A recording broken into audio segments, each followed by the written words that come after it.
सभी भाई बहनों को सादर नमस्कार। मैं आर के सोनी आप सभी का करियर युग के ऑनलाइन प्लेटफॉर्म पर हार्दिक स्वागत करता हूं। पिछली कक्षा में हम लोग बात कर रहे थे सामाजिकरण के प्रकार। सामाजिकरण के प्रकार के अंतर्गत मैं आपको बता रहा था कि सामाजिकरण के कुल 8 प्रकार होते हैं, जिसमें से मैंने आपको पिछली कक्षा में बारी बारी से करके 2 क्लास में 4 प्रकार बता चुके हैं। यानी पहला प्रकार मैं आपको बता चुका हूँ, प्राथमिक सामाजिकरण किसे कहते हैं। दूसरा प्रकार मैंने आपको बताया द्वितीयक सामाजिकरण किसे कहते हैं। तीसरा मैंने आपको बताया था कि अग्रिम सामाजिकरण किसे कहते हैं। और चौथा मैंने आपको बताया था पुनः सामाजिकरण किसे कहते हैं। आज हम उसके आगे के प्रकार के बारे में बात करेंगे। तो हमारा इसके बाद वाला प्रकार है 5वां, जिसे बोला जाता है व्यावसायिक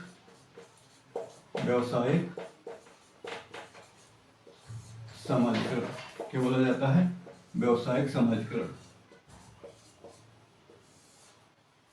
जिसे अंग्रेजी में कहा जाता है प्रोफेशनल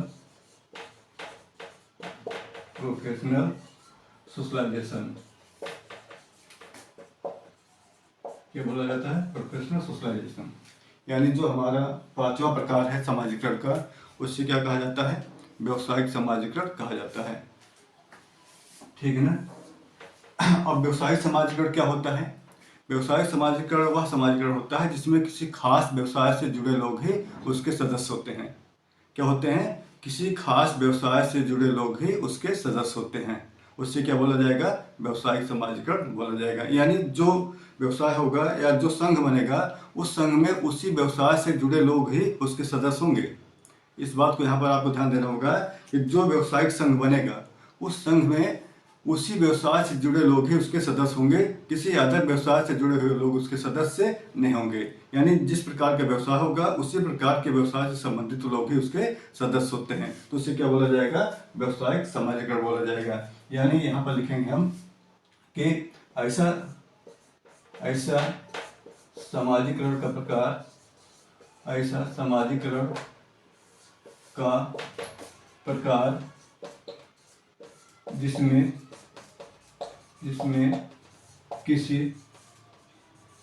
किसी खास व्यवसाय से जुड़े लोग ही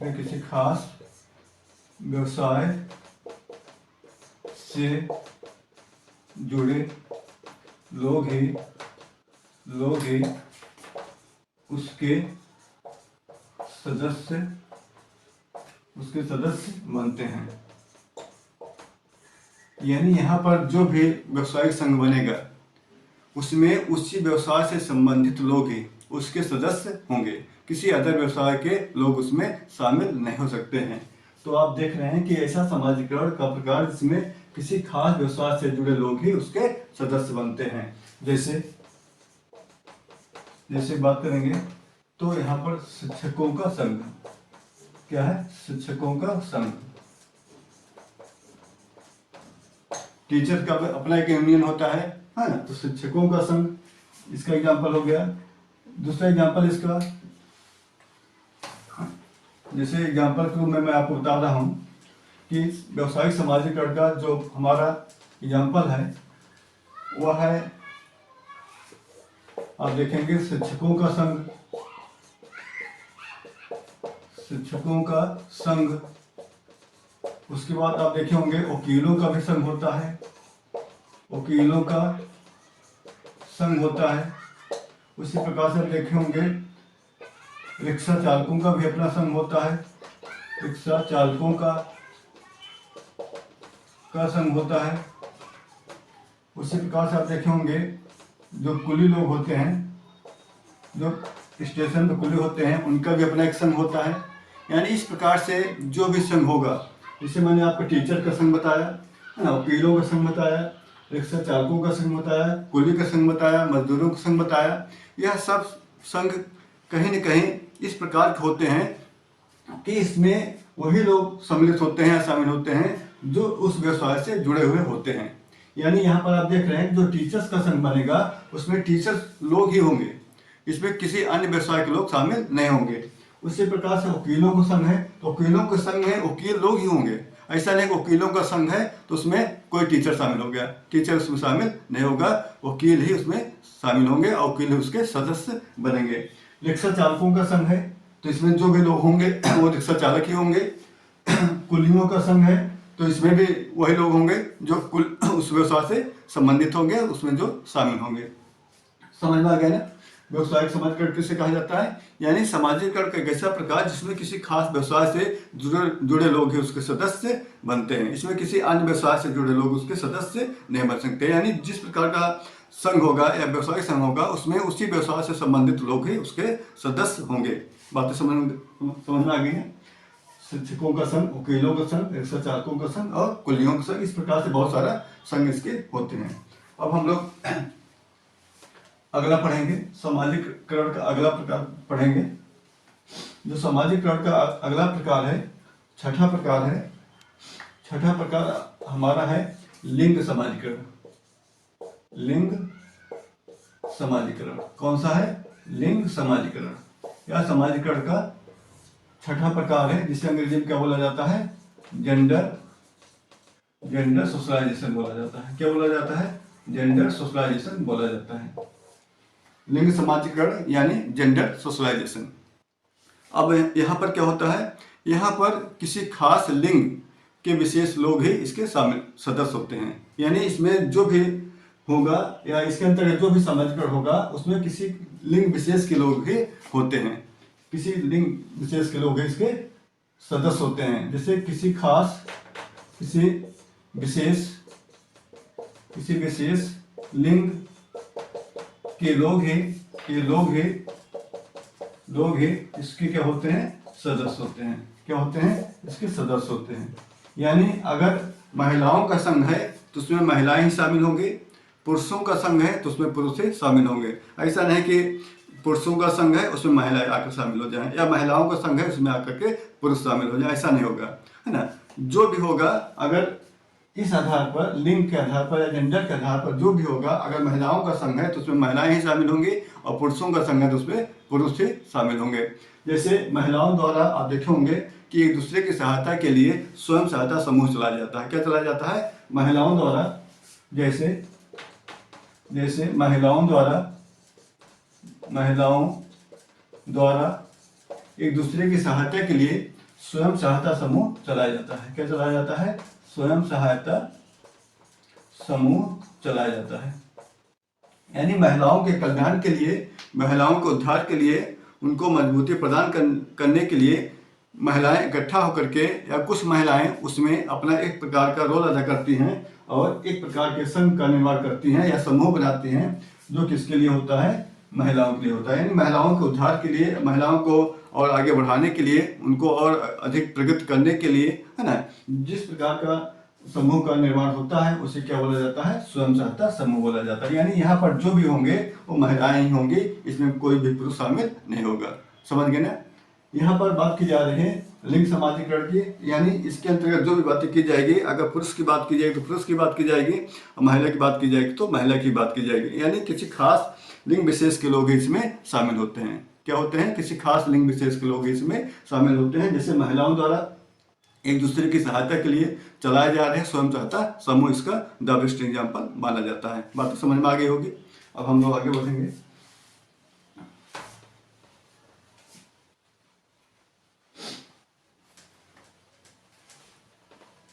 अब हमारा सातवां प्रकार है प्रौढ़ समाजीकरण। कौन सा है? प्रौढ़ समाजीकरण, जिसे अंग्रेजी में क्या बोला जाता है? एडल्ट सोशलाइजेशन बोला जाता है। क्या बोला जाता है? एडल्ट सोशलाइजेशन बोला जाता है। प्रौढ़ समाजीकरण यानी एडल्ट सोशलाइजेशन। इसमें क्या होता है?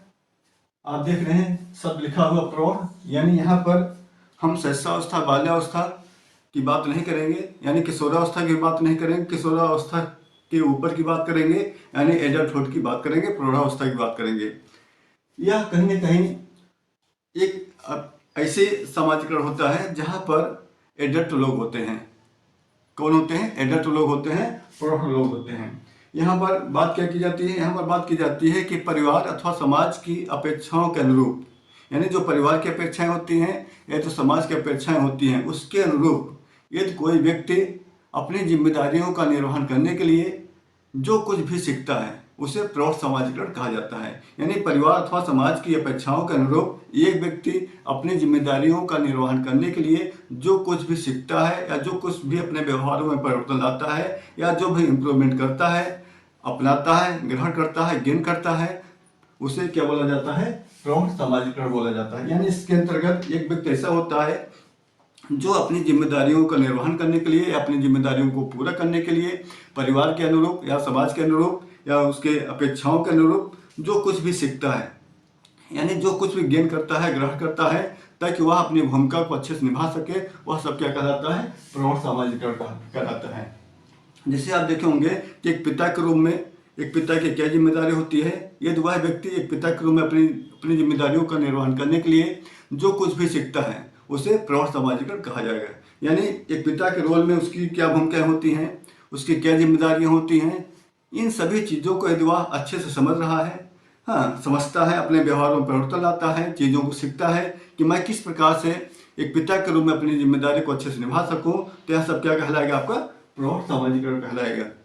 जैसे एक माँ के रूप में माँ की क्या भूमिका होती है, उसका क्या रोल होता है, परिवार की क्या उससे अपेक्षाएं होती हैं, समाज की क्या अपेक्षाएं होती हैं, न परिवार के पालन पोषण के प्रति उसकी क्या जिम्मेदारियां होती हैं। यदि इन सभी चीज़ों को वह माँ अच्छे से निभा रही है या अच्छे से निभाने के लिए जो कुछ भी सीख रही होती है कि मैं एक माँ के रूप में अपनी जिम्मेदारियों का अच्छे से निर्वहन कर सकूं, अपनी जिम्मेदारियों का अच्छे से निभा सकूं, तो उन सभी चीज़ों को वह कहीं ना कहीं सीखता है ताकि वह एक माँ के रूप में या एक पिता के रूप में अपनी जिम्मेदारियों का अच्छे से निर्वहन कर सके या निभा सके। तो एक माँ हुआ, एक पिता हुआ, क्या करता है? चीज़ों को सीखता है ताकि सीख करके वह अपने उस व्यवहार को अच्छे से वहाँ पर प्रेजेंट कर सके।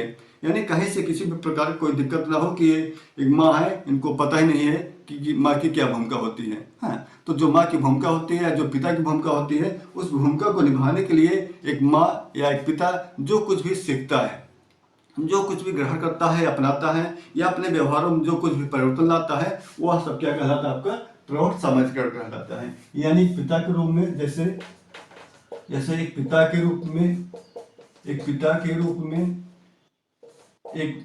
माँ के रूप में, एक भाई के रूप में, एक बहन के रूप में, है ना, या जो कुछ भी है, जिस रूप में आप हैं उस रूप में जो भी अपेक्षाएं परिवार की होती हैं या समाज की होती हैं, उन सभी अपेक्षाओं को पूरा करने के लिए जब आप जो कुछ भी सीखते हैं या अपने व्यवहारों में जो कुछ भी आप परिवर्तन लाना चाहते हैं, जिससे आप उसको अच्छे से निभा सकें, उसको अच्छे से निर्वहन कर सकें ताकि कहीं कोई दिक्कत ना आए, तो जो कुछ भी आप सीखते हैं वह सब कहीं ना कहीं किसके अंतर्गत आएगा? प्रौढ़ समाजीकरण के अंतर्गत आएगा। बात समझ में आ गई होगी आपको कि प्रौढ़ समाजीकरण किसे कहते हैं। मतलब प्रौढ़ समाजीकरण मतलब होता है कि परिवार अथवा समाज की अपेक्षाओं के अनुरूप एक माँ, एक पिता, एक भाई, एक बहन अपनी जिम्मेदारियों का निर्वहन करने के लिए जो कुछ भी सीखता है या जो कुछ भी ग्रहण करता है, वह सब क्या कहलाता है? आपका प्रौढ़ समाजीकरण कहलाता है। समझ गए ना? अब हम लोग आगे बात करेंगे। अब हमारा समाजीकरण का 8वां और अंतिम प्रकार है। अब हम लोग 8वां प्रकार पढ़ेंगे और यह 8वां प्रकार आपका समाजीकरण का अंतिम प्रकार है, जिसे क्या बोला जाता है? विकासात्मक समाजीकरण बोला जाता है। क्या बोला जाता है? विकासात्मक समाजीकरण बोला जाता है। विकासात्मक समाजीकरण बोला जाता है। अंग्रेजी में क्या बोला जाता है? डेवलपमेंटल सोशलाइजेशन बोला जाता है। क्या बोला जाता है? डेवलपमेंटल सोशलाइजेशन बोला जाता है। क्लियर हुआ? यानी विकासात्मक समाजीकरण की बात की जा रही है, जिसे अंग्रेजी में क्या कहा जाता है? डेवलपमेंटल सोशलाइजेशन कहा जाता है। क्लियर हुआ? अब यहाँ पर आप देख रहे हैं कि वर्ड क्या लिखा हुआ है? विकासात्मक। विकासात्मक का मतलब होता है कि अभी उसमें कुछ और सुधार किया जा सकता है, उसमें और कुछ अभी इम्प्रूवमेंट किया जा सकता है। यानी जो प्रेजेंट टाइम में है या जो वर्तमान में है उसमें और अभी सुधार किया जा सकता है या उसमें और अधिक अभी आप निखार ला सकते हैं। तो इसके अंतर्गत आप देखेंगे कि एक बालक या कोई एक व्यक्ति, है ना, प्रेजेंट टाइम में जो उसके पास स्किल है या जो कुछ भी उसके पास है, उस स्किल में या उस गुण में सुधार करके ताकि आगे और इसमें निखार लाया जा सके, इम्प्रूवमेंट किया जा सके, उन सभी चीज़ों के लिए जो कुछ भी वह सीखता है उसे क्या बोला जाता है, विकासात्मक समाजीकरण बोला जाता है। यानी प्रेजेंट टाइम में उसके पास जो स्किल होती है उस स्किल में और परिवर्तन लाने के लिए, यानी उसमें और सुधार करने के लिए और उसे इम्प्रूवमेंट बनाने के लिए जो कुछ भी वह सीखता है उससे क्या बोला जाता है, विकासात्मक समाजीकरण बोला जाता है। समझ गए ना? फिर से सुनिएगा। विकासात्मक समाजीकरण वह समाजीकरण होता है जिसके अंतर्गत एक व्यक्ति या एक कोई बालक जो कुछ भी उसके पास प्रेजेंट टाइम में होता है, जो कुछ भी स्किल उसके पास होती है, जो कुछ गुण उसके पास होता है, उस गुण में या उस स्किल में और अधिक सुधार करने के लिए या उससे और अच्छे से बनाने के लिए या उसमें और अधिक इम्प्रूवमेंट करने के लिए जो कुछ भी और नया सीखता है ताकि उसमें और सुधार किया जा सके, है ना, वह सब क्या कहलाता है, आपका विकासात्मक समाजीकरण कहलाता है। जैसे यहाँ पर बात करें कि एक व्यक्ति है जो फिजिकल रूप से मजबूत तो है लेकिन और वह अपने बॉडी को चुस्त दुरुस्त करना चाहता है, यानी और अच्छा बनाना चाहता है, फिजिकल को और अच्छा मेंटेन रखना चाहता है। तो फिजिकल को अच्छा से मेंटेन रखने के लिए वह क्या करता है, जिम ज्वाइन कर लेता है। क्या कर लेता है, जिम ज्वाइन कर लेता है। जिम इसलिए ज्वाइन कर लेता है ताकि उसके फिजिकल ग्रोथ को और अच्छा बनाया जा सके, यानी जो उसका फिजिकल डेवलपमेंट है और अच्छा हो सके या उसमें और अच्छा सुंदरता आ सके ताकि वह फिटनेस रूप में अच्छा सा दिख सके। तो एक व्यक्ति इसके फिजिकल ग्रोथ जो भी है प्रेजेंट टाइम में वो तो है ही, और उसे अच्छा बनाने के लिए वह व्यक्ति क्या करता है, जिम ज्वाइन करता है। ठीक है ना? इसी प्रकार से आप देखे होंगे कि एक व्यक्ति है जो इंग्लिश तो बोलता है लेकिन अभी वह फराटेदार इंग्लिश नहीं बोल पाता है, कहीं ना कहीं उसे हेजिटेशन हो रहा है बोलने में। तो वह क्या करता है, इंग्लिश बोलने के लिए वह क्या करता है, वह इंग्लिश बोलने के लिए कहीं कहीं स्पीकिंग कोर्स करता है। क्या करता है, स्पीकिंग कोर्स करता है, यानी इंग्लिश का वह स्पीकिंग कोर्स करता है जिससे उसकी इंग्लिश और फराटेदार बन जाए, यानी उसे बोलने में कहीं किसी प्रकार कोई हेजिटेशन ना हो। तो वह क्या करता है, स्पीकिंग कोर्स करता है। ठीक उसी प्रकार से आप देखे होंगे कि एक व्यक्ति है जो डांस तो करना जानता है लेकिन अभी उसके डांस में कोई परिपक्वता नहीं, कोई मेच्योरिटी नहीं है, कहीं ना कहीं उसे लग रहा है कि अभी मुझे और सीखने की जरूरत है और अभ्यास करने की जरूरत है। तो वह अपने डांस को और अच्छा बनाने के लिए क्या करता है कि किसी कमरे में चला जाता है और डांस का क्या करता है, अभ्यास करता है। क्या करता है, अभ्यास करता है, एक्सरसाइज करता है या प्रैक्टिस करता है। क्या करता है, एक्सरसाइज करता है, प्रैक्टिस करता है, यानी या किसी संस्थान में ज्वाइन करता है, कोचिंग ज्वाइन करता है इस प्रकार से ताकि उसके डांस में और अधिक परिपक्वता आ सके और मेच्योरिटी आ सके और उसमें इम्प्रूवमेंट किया जा सके। तो वह कहीं कहीं उसके लिए क्या करता है, ज्वाइन करता है, कोई क्लास ज्वाइन करे इस प्रकार का या खुद अकेले प्रैक्टिस करे ताकि उसका जो डांस वाला है वो क्या हो जाए और अधिक मेच्योर हो जाए और अधिक उसमें इम्प्रूवमेंट हो जाए। समझ गए ना? यानी प्रेजेंट टाइम में जो भी स्किल उसके पास है उस स्किल को और डेवलप करने के लिए जो कुछ भी वह सीख रहा होता है उससे क्या बोला जाता है, डेवलपमेंटल सोशलाइजेशन बोला जाता है। यानी अपनी पर्सनालिटी को और अधिक निखार लाने के लिए और निखारने के लिए, पर्सनालिटी को और अच्छा से डेवलप करने के लिए और अच्छे से बनाने के लिए ना, जो कुछ भी वह सीख रहा होता है या जो कुछ भी डेवलप कर रहा होता है उन सभी चीज़ों को क्या बोला जाता है, डेवलपमेंटल सोशलाइजेशन बोला जाता है। समझ गए आप? अब आपको कहीं कोई डाउट नहीं होगा कि यहाँ पर आप देख रहे हैं ये सारी चीज़ें।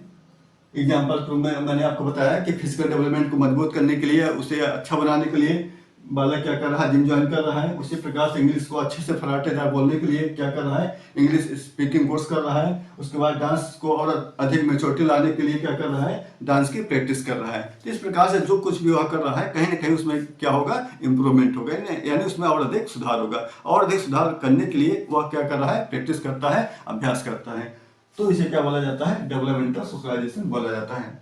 मुझे उम्मीद है कि आपको यह सारी बातें समझ में आ गई होगी।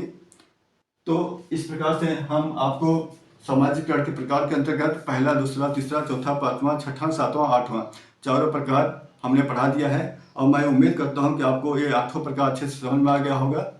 बाकी जो भी आपका कन्फ्यूजन हो तो आप कमेंट में कमेंट कर सकते हैं, है ना। मैं बाद में आपको पुनः समझाने का प्रयास करूंगा। बस आज ये क्लास यहाँ पर समाप्त होती है। क्योंकि ये आपका टॉपिक पूरा हो गया है। अगली कक्षा में आपके सामने नया कंटेंट लेकर आऊँगा। तब तक के लिए बहुत बहुत धन्यवाद।